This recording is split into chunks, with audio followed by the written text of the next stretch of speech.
Dans l'agitation de la cuisine d'un grand restaurant, un homme paraît étonnamment calme et dégage une apaisante sérénité.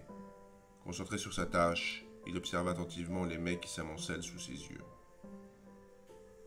Ce décor, dressé dans une palette chaude, ponctué par des touches grises et bleutées, encadre un homme au sourire en coin, qui n'est autre que l'un des plus célèbres chefs de la nouvelle cuisine française, Louis Houtier, connu notamment pour avoir dirigé l'Oasis à la Napoule de 1954 à 1988. Roger Mull retranscrit ici l'atmosphère de la cuisine par une composition qui s'équilibre par un jeu de contraste entre la verticalité des personnages qui fait écho au format de la toile, 1,94 m par 1,14 m, et la sinuosité des courbes des étoffes mises en avant par une touche plus épaisse grâce à la technique de l'impasto. Le premier plan, calme, à la manière d'une nature morte espagnole d'un bodegón, contraste avec le second plan plus agité, en mouvement, qui est rendu par un jeu sur les couleurs complémentaires entre le jaune orangé et le gris bleuté, procédé cher à Roger Mull, que l'on retrouve dans ses célèbres paysages. Le chef est ici l'élément central de la composition.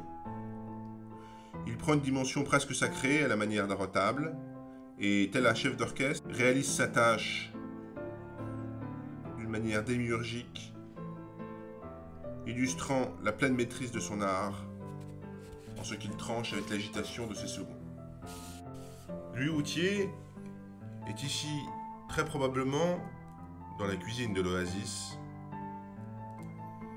car, comme lui, qui était originaire de Franche-Comté, Roger Mull est un peintre né en 1929 à Göddersheim, en Alsace, qui se prit de passion pour la lumière du midi de la France. Il décéda à Mougins en 2008. Il fut l'ami de plusieurs chefs étoilés.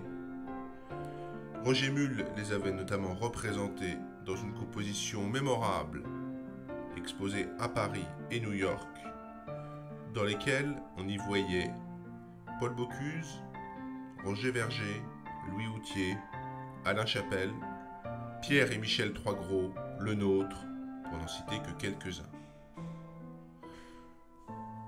Ce portrait est probablement l'un d'une série que le peintre réalisa pour ses grands chefs et est le premier à être proposé aux enchères lors de notre vente du dimanche 25 septembre prochain à Beaune.